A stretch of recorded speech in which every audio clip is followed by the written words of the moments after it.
Hello and very warm welcome at Amish Shackle 5858. I am Amish Shackle. Following news have been reported by American, European, Asian, African, Australian news channels and the news agencies. So please, let's go to the headlines. Tonight, a special edition of World News Tonight, the devastating flood emergency right here in Texas, the horror at a girls' camp, and what we've now learned tonight. I interviewed here with the Coast Guard rescue swimmer and what he witnessed at that camp as he tried to save the children. And tonight, as we come on, the flash flood warnings and watches still in effect here. Tonight, the haunting images coming in, devastating flooding in central Texas. More than 100 people killed, including dozens of children. Floodwaters tearing from Camp Mystic for girls. The Guadalupe River over its banks, rising 26 feet in just 45 minutes. Homes swept away. Nearly 1,000 people rescued so far. 6 members of a family swept away, one found alive, clinging to a tree for hours. My interview with the husband and wife, the floodwaters racing into their home, and the choice they had to make at the front door, and the moment he lost sight of his wife. I also talked with that heroic Coast Guard swimmer tonight, helping to save 165 people, children, on his first rescue mission. Our Maria Villarreal tonight with the U.S. Coast Guard up in the air, the search teams above, and on the ground, they're not giving up. And tonight, our Matt Guffin piecing together the critical timeline, the alerts and warnings. When did they come?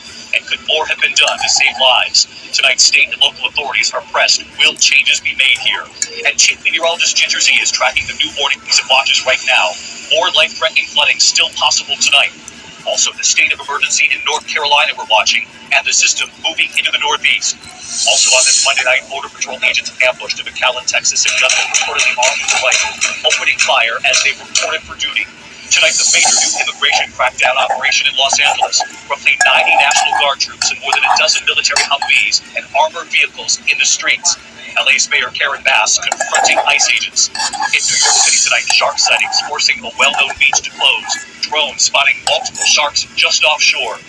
And back here in Texas, the bravery of the children and who they asked about as they were being saved here. From ABC News, this is ABC World News Tonight with David York. Reporting tonight from Kerrville, Texas. Good evening tonight from Kerrville, Texas, where we have Patrol Chief Mike Max. Chief, thanks so much for joining us today. Terrible circumstances that bring us together this afternoon. Here was the statement from the Department of Homeland Security on what happened in McAllen earlier today. This morning, an individual opened fire at the entrance of the United States Border Patrol Sector Annex in McAllen, Texas. Both Border Patrol agents and local police helped neutralize the shooter. It's an ongoing investigation led by the FBI. More information will be shared as it becomes available. It's a shocking incident, to be sure, but is it surprising, given everything that's been going on with protests against ICE and Border Patrol? So it's not, and as you reported earlier, we've seen our assaults go up dramatically. And you know, these Border Patrol agents are out there doing their job. They're enforcing the law. They're protecting their communities. We've got Border Patrol agents on the river right now on the Guadalupe assisting with rescue efforts. These agents are outstanding Americans. They're just trying to enforce the law. But all of the rhetoric and the false information that's being put out by the left is just increasing violence against our agents, and it's just unacceptable. So, Mike, what's the solution? How do we tone that down? And so we've got to get out in front of the narrative. We've got to continue coming on and speaking to you and making sure we're getting the truth out. We've got to continue our messaging, right? But then we've also got to hold those that are encouraging violence against law enforcement or inciting violence. We've got to hold them accountable and prosecute those individuals as well, and know that it is not acceptable to incite violence against law enforcement officers. And we're going to have to prosecute. We're going to have to prosecute these people to the fullest extent of the law to let them know that this is not going to be tolerated.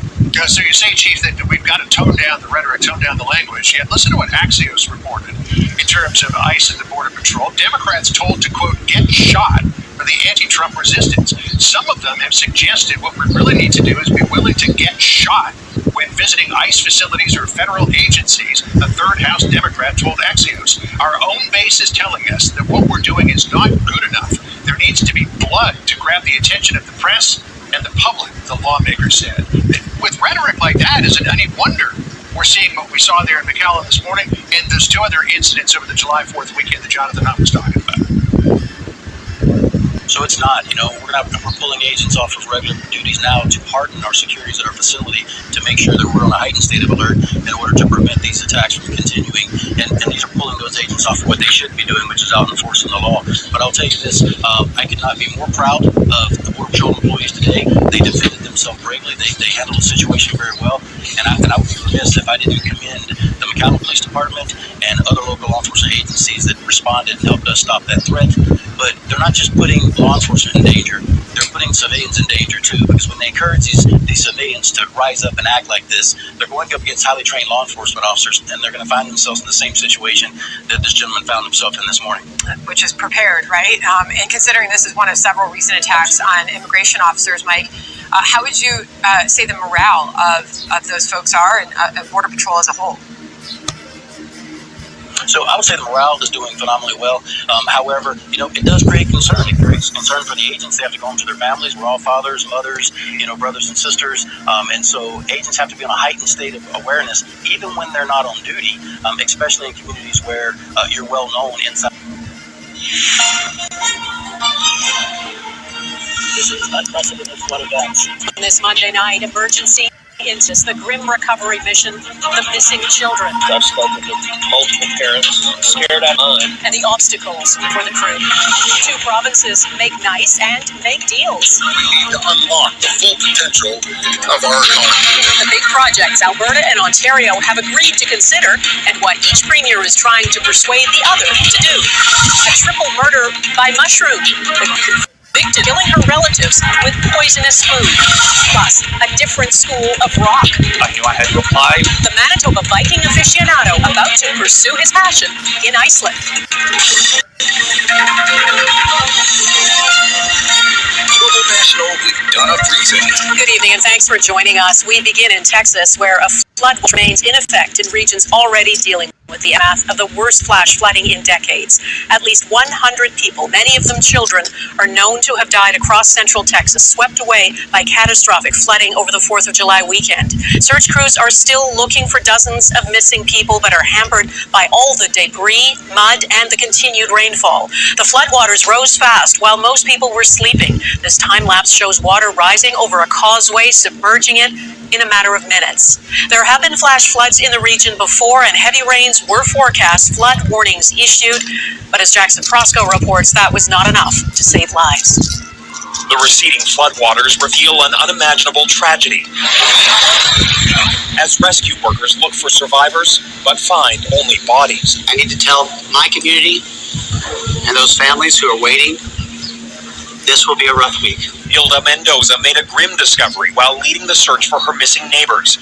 The elderly couple was last seen holding hands as they were washed away. We found two bodies, a little girl and a little boy. And then we finally came up here and we found the dad that we were looking for.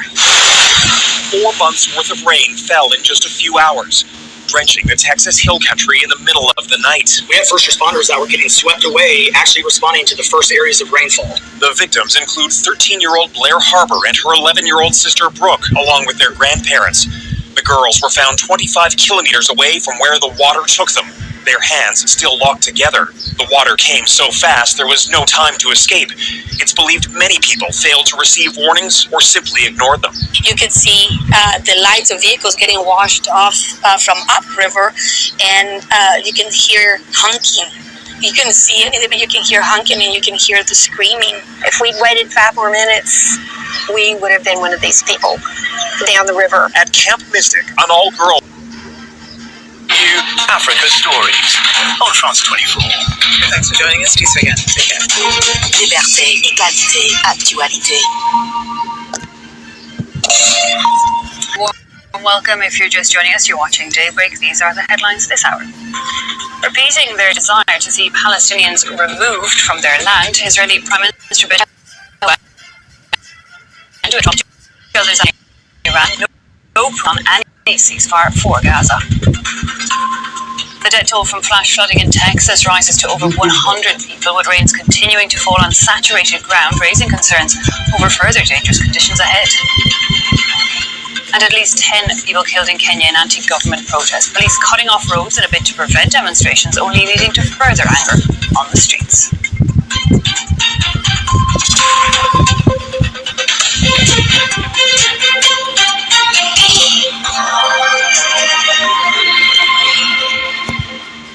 No mention of any ceasefires yet, just self-congratulations over the actions they took on Iran and a repetition of an idea to move Palestinians out of Gaza. Talks between US President Donald Trump and Israeli Prime Minister Benjamin Netanyahu that were touted as a chance to push forward for a truce on Gaza, so far showing no signs of any advance on that issue, but with Netanyahu once again voicing his support for removing a people from their land.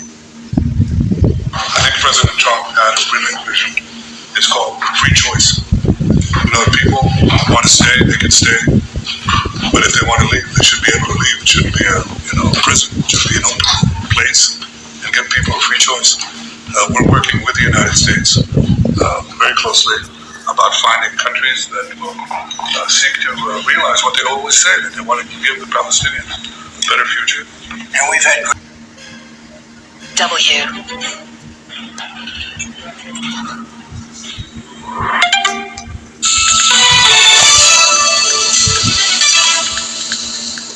This is DW News, and these are our top stories.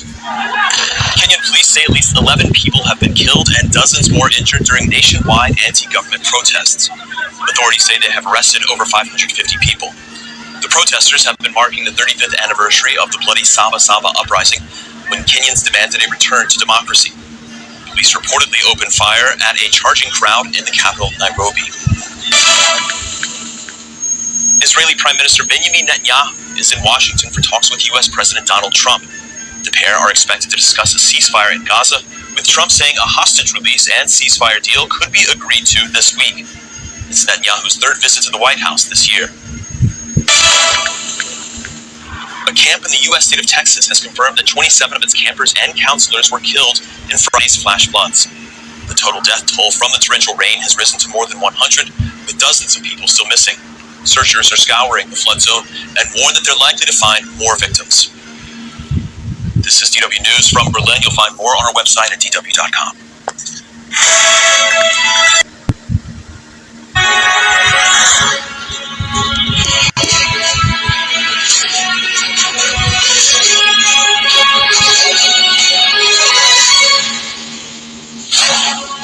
Hello, good morning everyone. It's 6 o'clock on today's programme. Wrongfully convicted post office sub-postmasters finally learn their route to compensation.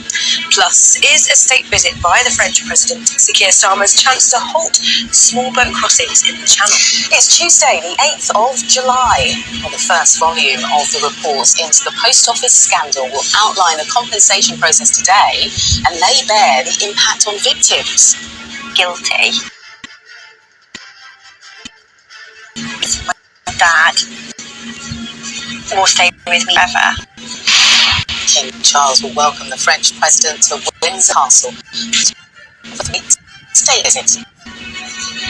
Elsewhere, Benjamin Netanyahu nominated President Trump continues to hold.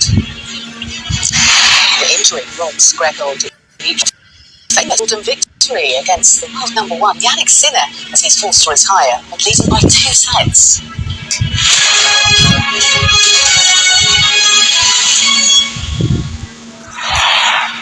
Good morning everyone. Well, the first results of the long-awaited post office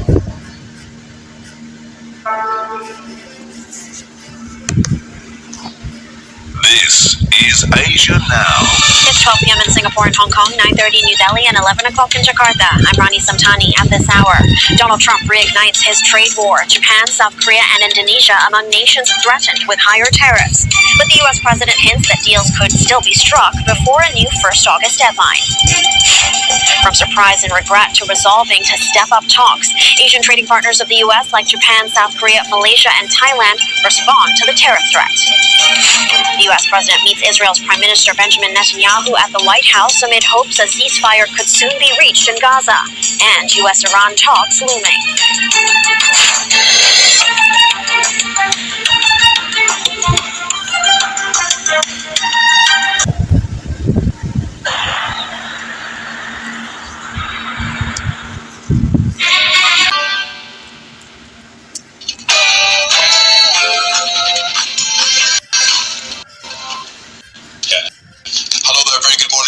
Charles will tell Emmanuel Macron the challenges between Britain and France know no borders. Yeah, speaking at a state banquet at Windsor Castle, the King will emphasise the vital partnership between our two nations, facing what he calls complex threats from multiple directions. Now it comes amid Keir Starmer's fight to secure a migrant returns deal aimed at finally stopping the small boats. That to you, Mr. President, the letter I sent to the Nobel Prize Committee. It's nominating you for the Peace Prize, which is well deserved. Israeli Prime Minister Benjamin Netanyahu nominates Donald Trump for a Nobel Peace Prize. The public inquiry into the Southport stabbings, which killed 3 children, will begin today. It will examine failures leading up to the tragedy last July. 100 people now dead in Texas after the severe flooding, dozens still missing, and fears are growing that the number of fatalities will continue to rise. And calls for action on alcohol. New research finds almost 2/3 of workers are drinking more due to stress or pressures related to their job.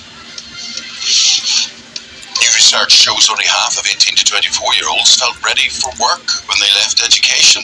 We're asking, are youngsters too scared to work, or has it always been that way?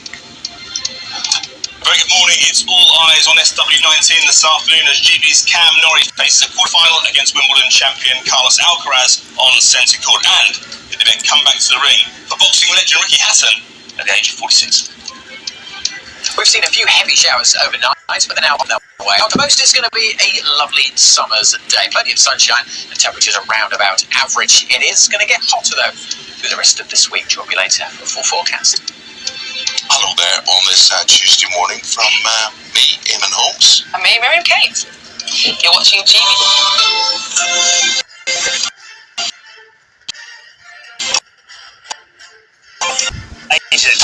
Stories hit hard as journalists covering this great foreign correspondent next Tuesday on ABC and ABC iView. Today, some relief for borrowers expected, with the Reserve Bank tipped to cut interest rates. We'll have the board's decision at this hour.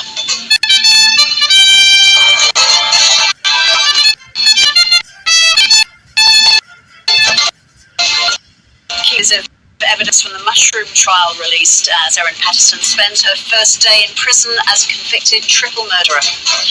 The anti-government to consider the findings from the coroner's inquest into the fatal police shooting of Kunjai Walker. And Israeli Prime Minister Benjamin Netanyahu meets with US President Donald Trump at the White House amid hopes of a Gaza ceasefire deal.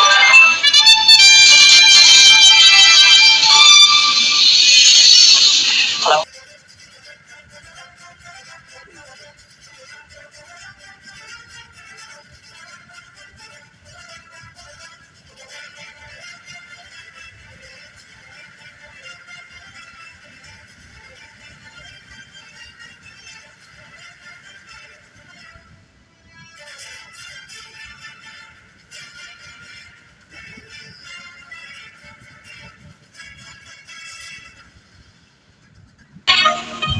Africa News.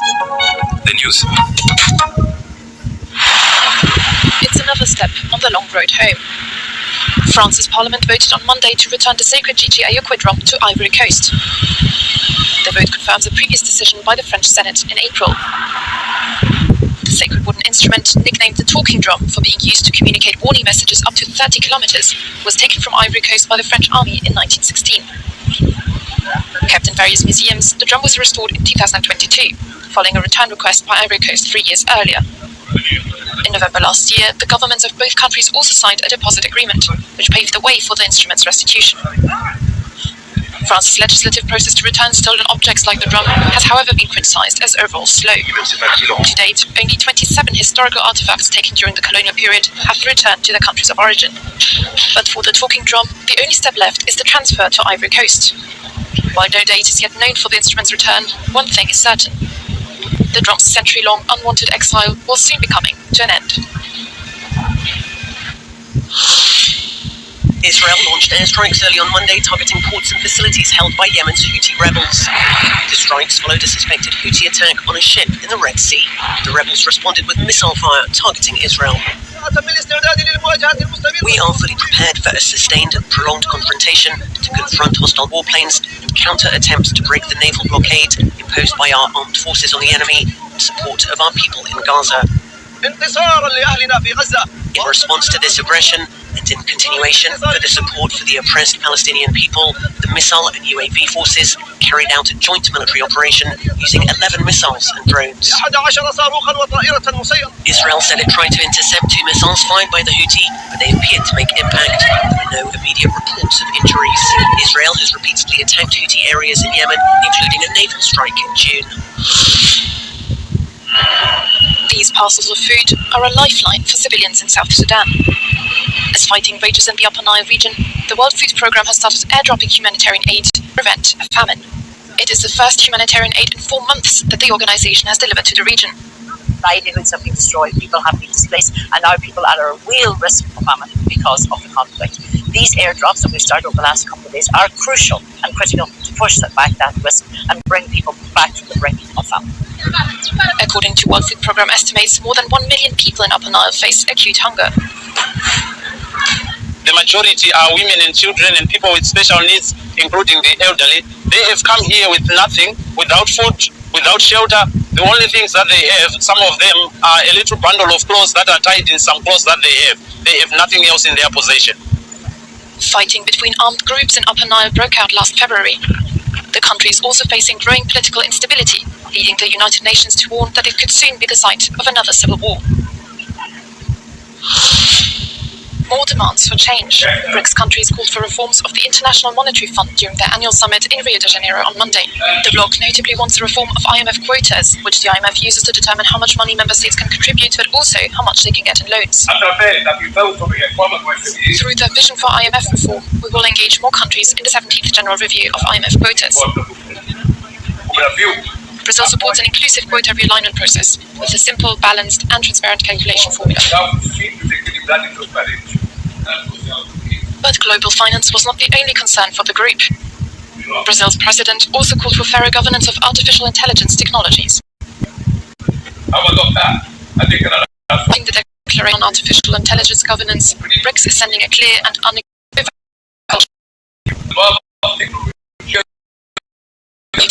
inclusive and equitable governance framework. The development of artificial intelligence cannot become a privilege of a few countries or a tool of manipulation in the hands of billionaires. This year, Brazil is at the helm of the BRICS under the group's rotating presidency.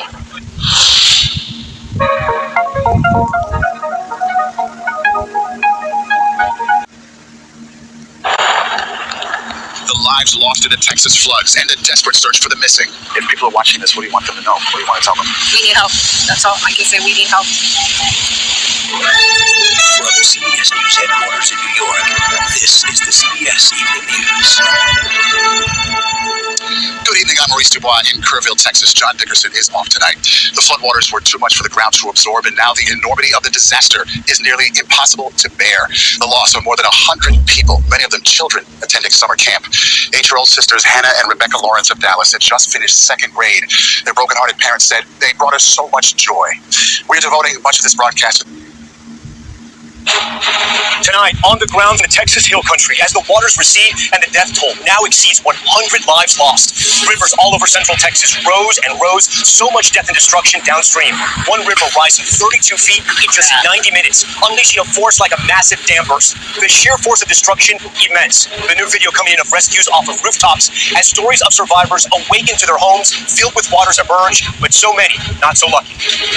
Just remember holding him so he would get swept in the flood. His last words to me was, "Mom, I love you." And asleep along the riverbanks, various camps for kids. Hundreds made it out, but dozens did not. Tonight, 27 campers and counselors from Camp Mystic alone among the dead and missing. 2 girls found together 15 miles downstream were on the riverbanks as rescues continue. Responders seen the unthinkable and combing miles of giant knots of trees, cars, and homes. Plus, the urgent rescues as tropical depression Chantal spins up reported tornadoes and lays waste to North Carolina. The large spins of reported tornadoes and lays waste to North Carolina. The large immigration operation in LA descending on a popular park there.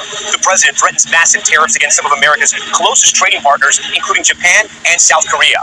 And through hell and high water, how our correspondent's family helped lift others up this flood and out of the waters, and the flashback to the one they survived nearly 40 years ago. Tonight from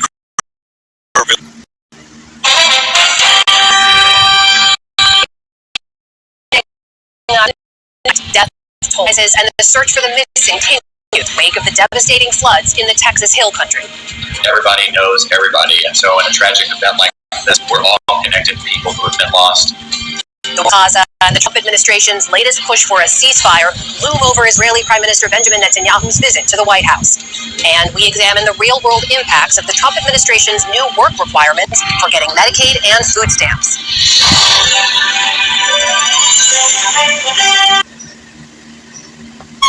Welcome to Democracy Now!, democracynow.org, The War and Peace Report. I'm Mimi Goodman. President Trump signed his sweeping tax cut and spending bill into law on the 4th of July, capping a months-long push that saw just 5 Republican lawmakers break ranks to oppose the legislation. The historic bill includes some $1 trillion in federal cuts to Medicaid over a decade, expected to result in some 17 million people losing health insurance. It makes the largest ever cuts to food assistance benefits, could cause the closure of nursing homes and rural hospitals across the United States, will raise housing and energy costs, will supercharge Trump's crackdown on immigrants, all while extending Trump's 2017 tax cuts for the rich and delivering massive new tax benefits for wealthy Americans.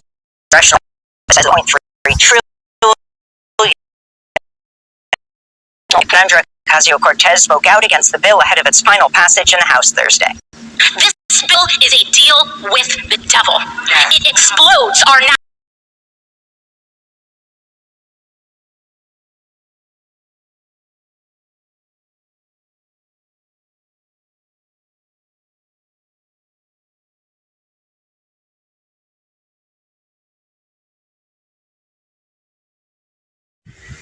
Thank you for watching Amish Shakil 5858. I am Amish Shakil. I hope you will visit again. Have a good life. Bye-bye.